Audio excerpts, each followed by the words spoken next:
¿Qué tal? Bienvenidos de nuevo a Mundo Legal, donde simplificamos lo complicado. Recientemente hablamos de la inteligencia artificial, pero desde un punto completamente jurídico de aplicación normativa dentro de las campañas electorales. Pero hay otra circunstancia que podríamos definirla como ingeniería social, donde afecta realmente nuestra democracia a través de sesgos cognitivos que no propiamente son nuestros, sino que pueden ser pues implementados a través de inteligencia artificial. Y para esto tenemos al maestro Salvador Alán Fernández de Lara para platicar con nosotros. Muchas gracias, Salvador. Agradecemos tu tiempo.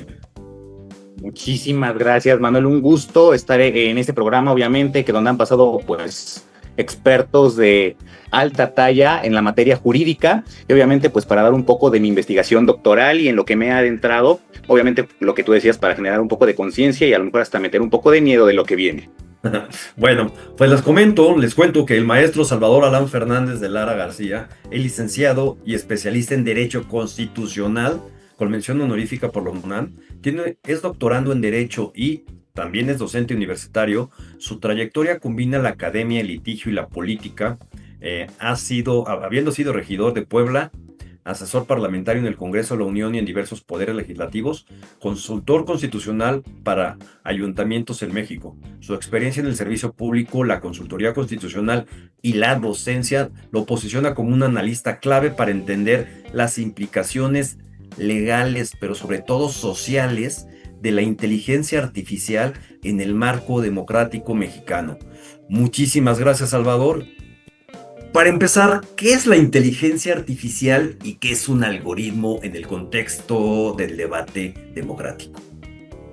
Perfecto. Para empezar, bueno, ¿qué es la inteligencia artificial, no? Y finalmente la inteligencia artificial es el hecho de que, pues, programadores hagan o traten de hacer que los sistemas computacionales razonen y, pues, resuelvan situaciones como lo podría hacer un ser humano, de forma muy racional, lógica, a través de pasos. Y obviamente se busca que esos sistemas computacionales se puedan asemejar al pensamiento humano. Ahora, en ese entendido, la inteligencia artificial va a utilizar algoritmos. ¿Y qué es un algoritmo? Porque lo escuchamos mucho en los últimos años. ¿Qué es un algoritmo? En principio, la palabra algoritmo viene de un matemático árabe que se llamaba Algorit, y eso, pues, castellanizándose y latinizándose, pues llegó a algoritmi y después a algoritmo. Finalmente, el algoritmo es un conjunto de pasos, pues, lógicos, pausados, para llegar a una solución, a una resolución en específico. Para empezar, una receta de cocina sería un algoritmo, así de sencillo. Entonces, obviamente, esto ha sido aterrizado al campo matemático y en específico de la informática para hacer que estas máquinas de inteligencia artificial, a través de estos pasos programados por seres humanos, puedan resolver situaciones. Evidentemente, esto ha generado, pues, primero, todo fue a través de las manos humanas, de la mente humana, de procesamiento humano, y todas las máquinas de inteligencia artificial son programadas humanamente. Pero, pues obviamente esto ha evolucionado a tal grado que la inteligencia artificial llega a un punto en el que se ha independizado de alguna forma o automatizado, porque finalmente van aprendiendo con el contexto y con la interacción, ya sea con otra inteligencia artificial u otras inteligencias artificiales, o con otros seres humanos. Entonces, o con los seres humanos, mejor dicho. Entonces, si el ser humano le está pidiendo a una inteligencia artificial que le diga, no sé, su música preferida, o que le ponga cumbiones, ¿verdad? Alexa, pues obviamente vas a ver, Alexa, que a mí me gustan los cumbiones. Y entonces vas a ver que a lo mejor me gustan los Temerarios. Entonces, ya con esto aprendió lo que me gusta y va a empezar a generar datos. Entonces, esto es muy importante porque finalmente va a empezar a trabajar de forma más automática, y que de hecho ha pasado que muchas inteligencias artificiales, bueno, no muchas, algunas, han tenido un poco de conciencia, que esto es erróneo porque así se dicen las noticias, pero bueno, finalmente implica que empiezan a tener como vida propia. Tan es así que han sido desconectadas. Sucedió en Google, sucedió en Meta, que es Facebook, Entonces, es algo delicado que hasta los propios desarrolladores de inteligencia artificial, pues dicen, estás generando un rebase y está haciendo algo muy peligroso. Y obviamente, bueno, dime. No, es que mencionaste una palabra que no quisiera que se me fuera y hablaste de inteligencias artificiales con conciencia, ¿no? Finalmente entendemos como conciencia la capacidad de identificarnos como propios y sentir frío, sentir enojo, sentir alegría. Y la inteligencia artificial nunca va a tener conciencia. Podrá simular conciencia, con lo cual nosotros empatizamos con ella y es justo ahí donde está lo peligroso. Todo el mundo estamos hablando de las grandes ventajas que pudiera tener, pero partiendo de que no tienen conciencia, o por lo menos no en los siguientes 30 años, ¿cómo ha impactado justo ya en los procesos democráticos? Entrando de lleno, la opinión pública, las campañas, la polarización, realmente es mucho más fuerte de un fake news y mucho más fuerte que el desplazamiento de la propia fuerza laboral inclusive, ¿no? Está cambiando o puede cambiar la forma en que nos percibimos como la sociedad, como sociedad y como semejantes. ¿Qué has investigado de esto, mi querido Salvador? De hecho, para empezar, pues tenemos que ver qué es la democracia, pues el poder del pueblo, ¿no? Y en la ilustración nos mencionaron que la voluntad popular era racional y todo muy bonito, fabuloso, y que todos juntos íbamos a llegar a la mejor decisión y que juntos, con la suma de voluntades, íbamos a llegar a la mejor decisión. Pero llegaron las redes sociales y me puedo ir mucho tiempo atrás, por ejemplo, a Estados Unidos, cuando en la campaña de John F. Kennedy y unos años atrás surge un hombre, Joseph Napolitano, que de hecho es el padre del marketing político, y empieza a decir, vamos a manipular y vamos a hacer lo mismo que hace Coca-Cola y lo mismo que hace Pepsi y lo mismo que, pero obviamente en política. Y entonces el electorado, la ciudadanía, son clientes y el candidato, el partido político, son pues productos y vamos a venderlos. Y obviamente las ganancias son los votos, la rentabilidad son los votos. Entonces ahí empieza esta situación. Pero ¿qué sucede después? Obviamente ahí no había redes sociales, no había televisión en ese momento todavía, apenas empezaba la televisión y de hecho el primer debate televisado fue el de John F. Kennedy justamente, que es cuando John F. Kennedy mira directamente a la cámara y le llega a la gente como que les está hablando personalmente y eso hace que se incrementen los votos. Todo esto es manipulación, es persuasión, como se llama en psicología social. Y entonces, ¿qué sucede?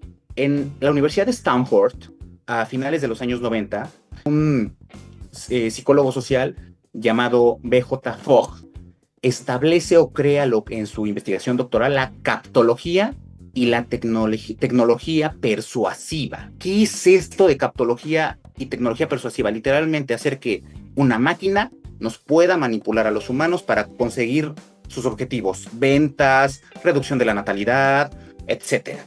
Cambiar nuestras formas de vida y demás.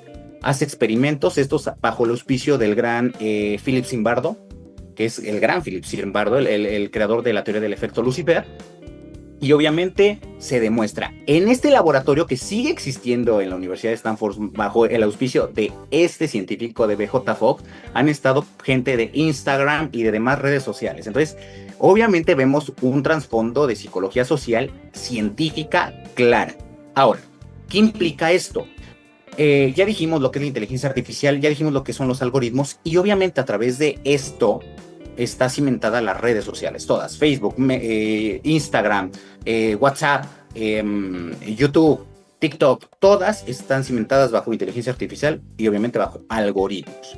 ¿Cómo funciona esto? Cuando empezaban las redes sociales decían, es que se está democratizando la comunicación y todos podemos tener acceso al diálogo, pero realmente son empresas, lo que buscan son ventas. Y las ventas en redes sociales es generar la mayor interacción posible, es decir, que el usuario no se vaya de lo que está viendo. Por tanto, yo no me voy a ir si algo es interesante para mí. ¿Y esto cómo se logra? Muy fácil. Si con mis datos, yo como usuario en Facebook detecta que yo soy panista, ultracatólico, conservador, tradicionalista, pues obviamente me va a poner información a favor del PAN y en contra de Morena. Pero si ven que yo soy una persona de izquierda, radical, amlover, y que odio al PAN, me va a poner todo lo contrario. Por tanto, esto genera dos situaciones. Una, la polarización, porque finalmente yo creo que eso es correcto, y esto tiene un nombre en psicología social, es el sesgo de confirmación. Finalmente, los seres humanos tendemos a buscar cimentar nuestras creencias, y cuando nos dicen algo contrario a nuestras creencias, eso choca, se llama disonancia cognitiva. Entonces, para fortalecer nuestras creencias, tratamos de fortalecerlas y buscar argumentos lógicos que cimienten lo que nosotros creemos para sentirnos bien. Eso se llama sesgo de confirmación, es un sesgo cognitivo. Entonces, finalmente, al ponernos que el PAN es lo mejor si somos panistas, o que Morena es lo mejor si somos morenistas, va a generar que nosotros creamos que es lo correcto lo que pensamos, y por tanto va a cortar el diálogo y vamos a pensar que el otro es el enemigo, el que es contrario a mí es el enemigo. Y esto ya pasó, por ejemplo, en Myanmar, donde hubo un genocidio por esta situación. ¿Qué pasó en Myanmar? En Myanmar la mayoría de la población es budista, el gobierno es budista, y había una minoría Rohingya, se llama, que son musulmanes. Minoría poblacional, menos del 10% de la población. Entonces, los budistas empezaron a generar desinformación en redes sociales diciendo que la minoría musulmana iban a hacer golpes de Estado y no sé qué tanta cosa. Facebook no permitió que siguiera eso y lo distribuyó. Esto está documentado por Amnistía Internacional. ¿Qué generó esto? Que la mayoría de la población budista se encendiera, y obviamente generó que toda la gente, o mucha de la gente, y el ejército, que eran budistas, salieran a masacrar a miles de la comunidad Rohingya musulmana, y esto generó, pues obviamente, desplazamiento forzado, violaciones sexuales en contra de las mujeres de esa comunidad minoritaria, abuso sexual. Entonces, esto fue generado gracias al algoritmo de Facebook, y de hecho Facebook, Meta, lo aceptó. ¿Qué ha sucedido? Elección del 2016 en Estados Unidos entre Hillary Clinton y Donald Trump. Donald Trump utilizó dos situaciones. Cambridge Analytica, una empresa que ya tenía elecciones ganadas a través de la minería de datos y a través de la intervención, pues obviamente de las elecciones, y ya era algo probado. Utilizaban tus datos para ganar elecciones. Donald Trump contrata a Cambridge Analytica para difundir desinformación. Por ejemplo, que Hillary Clinton estaba coludida con redes de pedófilos, o que había situaciones satánicas y demás. Eso generó que Donald Trump creciera en las encuestas, pero también Donald Trump fue apoyado por la infiltración del gobierno ruso a través también de la minería de datos y de la inteligencia artificial para polarizar más a la sociedad, generando desinformación, posverdad y fake news. Tú sugieres que la captología explota una debilidad, ¿ok? Por lo tanto, ¿estás afirmando que el ser humano no es racional cuando consume redes sociales? Excelente pregunta, y ahí vamos a entrar y nos vamos a adentrar a la teoría que le hizo ganar a Daniel Kahneman el Premio Nobel de Economía, y que de hecho es el primer psicólogo que gana el Premio Nobel de Economía. Siempre lo ganaban economistas. Él es el primer psicólogo que gana el Premio Nobel de Economía. Denos 30 segundos para ir por nuestro patrocinador. Estamos de regreso de inmediato. Renta, la evolución del arrendamiento seguro. En los arrendamientos, la confianza no es suficiente. Se necesita certeza. Renta ofrece protección real para los propietarios y agilidad para los asesores inmobiliarios. Somos la única garantía que opera exclusivamente a través de profesionales inmobiliarios, asegurando un proceso impecable. No te conformes con menos. Visita www.renda.soy. Renda, la evolución del arrendamiento seguro. Y justamente es el de sistema 1 y el sistema 2. ¿Qué dice esta teoría del sistema 1 y sistema 2? Es del cerebro. Literalmente el sistema 1 es lento, racional, analiza analíticamente todo, ¿no? Poco a poco. El sistema 2 es rápido, y entonces es el que nos permite vivir. De momento viene un auto, me muevo, es instintivo. El sistema 2 es el que siempre está presente, el 1 no tanto. Entonces, Daniel Kahneman lo afirma en su libro Pensar rápido, pensar despacio. El ser humano es imperfectamente racional. Se deja, pues sí es racional, pero pues se deja guiar por sus instintos, por sus afectos, por sus odios, que no son racionales generalmente. Entonces, he ahí el tema donde pues estos actores políticos, estos institutos políticos o países, pues explotan estos sesgos cognitivos, que se llaman así, sesgos cognitivos, para lograr sus objetivos de grupo personales y para ganar elecciones, para manipular y finalmente para polarizar a la sociedad. Y es ahí donde en el pues, siglo XXI, en este momento que estamos viviendo de la cuarta revolución industrial, pues está habiendo una situación peligrosa que obviamente lo estamos viendo en todo el país. Un auge de la ultraderecha fuerte, tendiente ya al fascismo en todo el mundo, pero esto es curioso porque en la época de Adolf Hitler, de la Alemania nazi, pues se hacía a través de propaganda, panfletos, libros, música. Ahora se hace a través de las redes sociales y es muy fácil. Es decir, yo diría que Hitler estaría feliz ahorita, ¿no? Teniendo todo esto a la mano. Y entonces, es ahí donde debe de entrar una regulación. Finalmente, el ser humano no es perfectamente racional y como no es perfectamente racional, pues la voluntad general menos. Es decir, tendemos a votar por nuestras emociones, porque odiamos al presidente saliente y entonces pensamos que este nuevo candidato es nuestra solución porque nos lo venden bonito, cuando a lo mejor es peor, pero tendemos a hacer esta situación de bueno, malo, la telenovela, la historia. Lo mencionaste hace un momento, pero sí quiero que seas lapidatorio. ¿La inteligencia artificial es una herramienta de liberación o de control? Depende. Okay. Pequeño detalle, o sea, es una línea ligerísima, delgadísima. ¿Por qué? Porque puede ser una herramienta de liberación. Por ejemplo, acaba de pasar en Nepal, gracias a la inteligencia artificial, los jóvenes se unieron para derrocar un gobierno, se liberaron de un régimen tiránico de años. Y de hecho, a través de la inteligencia artificial de las redes sociales, eligieron a su nuevo gobierno, a su ministra.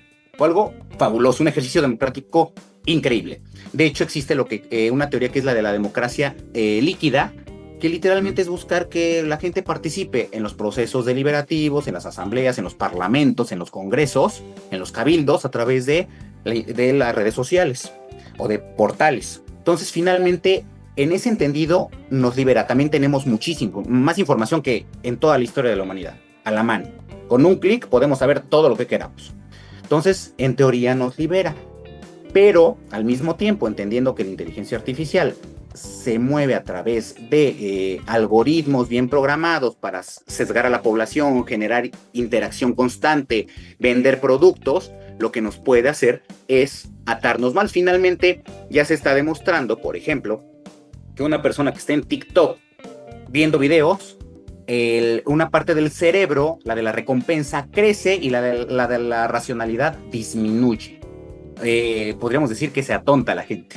Y entonces la gente quiere recompensa en todos los ámbitos por estar en TikTok constantemente. Está demostrado por neurocientíficos. Entonces esto es muy interesante. Aparte de que, pues, lo que te comentaba tras bambalinas antes de comenzar el programa, está ya la utilización de nuestra voz a través de la inteligencia artificial, la utilización de nuestra imagen a través de la inteligencia artificial, aunque no seamos nosotros.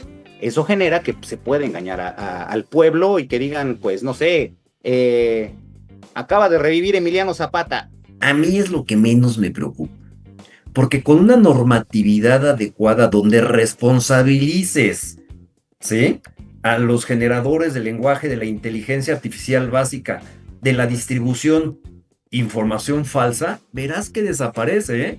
Ya tenemos varios ejemplos en Estados Unidos donde hay demandas que le ganaron a Google bastante importantes, ¿sí?, porque él pudo haber detectado finalmente que esa información era falsa y aún así decidió, porque es la que más se consume, seguirla distribuyendo. Entonces, por ahí tenemos un amigo mutuo que es el maestro Alberto Juárez, que pues está el daño moral. Solo hay que mandarlo a los verdaderos actores que mediante una normatividad deberíamos obligarlo a que, hoy creo que su porcentaje de donde revisan algo para ver si lo pasan o no, anda en el 90%, ¿eh?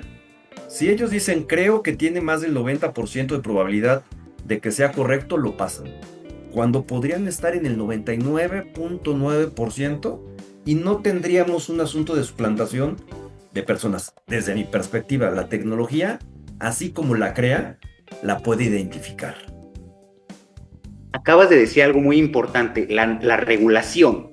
Lamentablemente hay dos situaciones. Una nacional. En México tenemos nula, muy poca reglamentación sobre esta materia. De hecho, hace 4 años, 3 años, yo trabajé como asesor en el Congreso de del Estado de Puebla, perdón, en el Congreso del Estado de Puebla, y siendo asesor, yo desarrollé, fue mi idea, le dije a la diputada con la que estaba, vamos a desarrollar una iniciativa donde, por lo menos en Puebla, se empieza a regular la inteligencia artificial por todo lo que estaba pasando y lo que está pasando. Obviamente se presentó la iniciativa y los medios de comunicación, pues, como que dijeron, ¿y esto qué?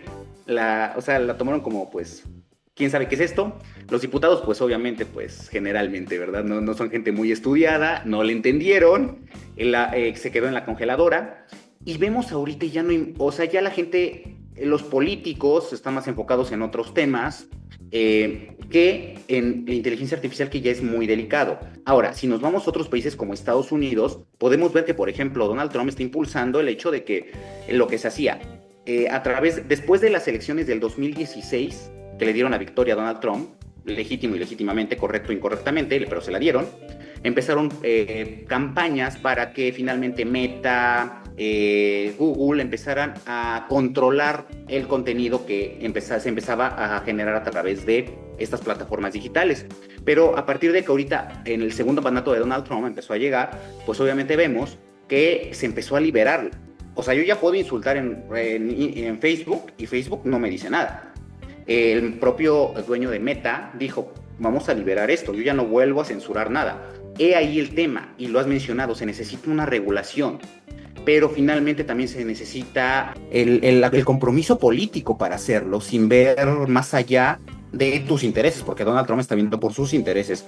Entonces, y entender que pues esto trae una situación, o puede traer una situación catastrófica que puede poner en riesgo la integridad de la democracia y de la vida. Ya no hablamos obviamente del otro campo, que son los empleos, otras cosas, sino en la democracia puede ser un peligro. Entonces, es correcto lo que se tiene que hacer. De hecho, se tendría que reformar desde mi perspectiva hasta la norma fundamental, la Constitución, de ahí para abajo, generar una ley de inteligencia artificial o la reforma a la ley de humanidad, de ciencia y tecnología, para que ahí se mete a un capítulo entero de inteligencia artificial, porque finalmente, desde mi perspectiva, debe de haber un comité de inteligencia artificial en México que se regulen los inventos, como se hizo con los animales genéticamente modificados, que se llegó a un punto que dijeron, ya se prohíbe en todo el mundo, porque esto es muy peligroso, con lo que se ha hecho con las armas nucleares, que se ha regulado. Es lo que se tiene que hacer con la inteligencia artificial. Finalmente es muy delicado, que de hecho hasta está impactando al armamento. Hay armas que están siendo desarrolladas con inteligencia artificial. Entonces, si hay una mal programación, o si no solo la programación es mala, sino aparte de que la programación sea mala, de momento se automatizan, pues obviamente hay un peligro que puede generar, ¿no? Entonces, bueno, ese sería el sentido que yo tengo con respecto al impacto de la inteligencia artificial en la democracia. Pero pusiste un ejemplo terrible y te lo tengo que decir, Salvador.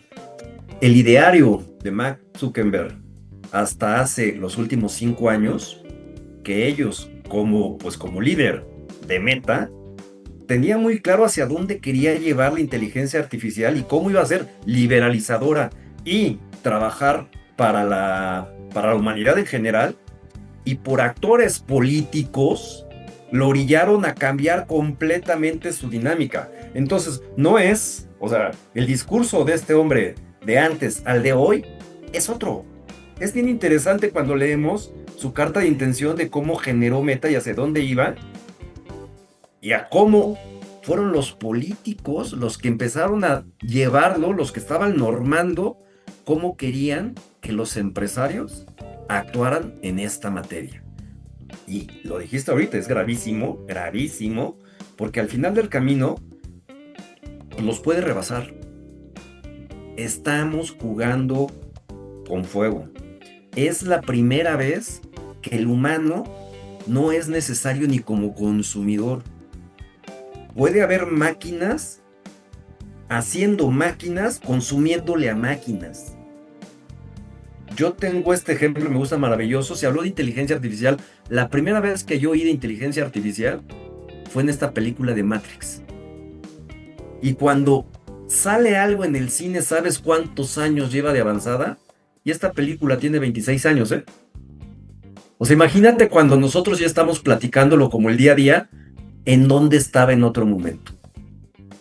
¿No? Pero bueno, ya sabes que este tema es apasionante y además muy filosófico en todas las áreas. Yo la uso mucho en el negocio, pero le veo más problemas en este momento que beneficios. Yo sí la limitaría, perdón. Lo tengo que decir, normalmente no pongo mis posturas, pero bueno, más bien te estamos entrevistando a ti. Ya dijiste, reformas constitucionales, empresas tecnológicas versus los gobiernos. Y para ir cerrando, mi querido Salvador, tu mensaje final con respecto a la inteligencia artificial y cómo afecta la democracia, positivo o negativamente. Honestamente, actualmente, en este día del año 2025, totalmente negativo, porque no hay una regulación. Y hay algo, Manuel, que dijiste, nunca digo mis posturas, pero pues que se regule, pero finalmente somos abogados.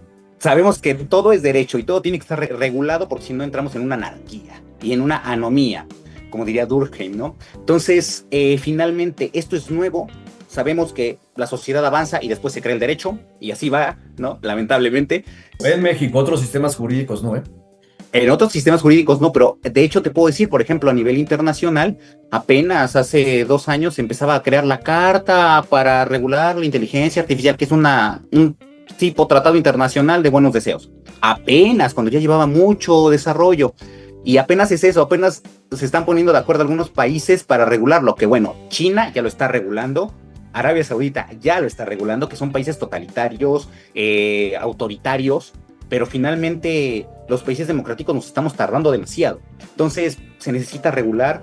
Si no se regula, si no se ponen marcos regulatorios, si no se ve por el bien común en lugar de por el bien de la empresa, esto va a estar muy feo para las futuras generaciones y va a ser un futuro distópico como 1984 de Orwell, como Un Mundo Feliz de Huxley, como Matrix, como pues todos estos mundos distópicos donde las máquinas, que parece así como algo muy fumado, muy muy avesado decir eso, pero me atrevería a decir que vamos hacia allá, porque finalmente ya estamos siendo controlados, ¿no? Por las máquinas, estamos en el celular todo el tiempo. Si nos quitan el celular pensamos que ya se nos va la vida, nos quieren implantar un chip para pues manejar todas nuestras actividades bancarias y demás, y tener nuestro celular ahí y que el aparatito pues se desplace. No es teoría conspirativa, lo dicen los desarrolladores. Vamos para allá. Entonces, y sigan construyendo pues robots humanoides que traten de pensar y demás. Entonces, pues aquí lo único que queda es la buena voluntad política y la regulación. No hay más. El derecho.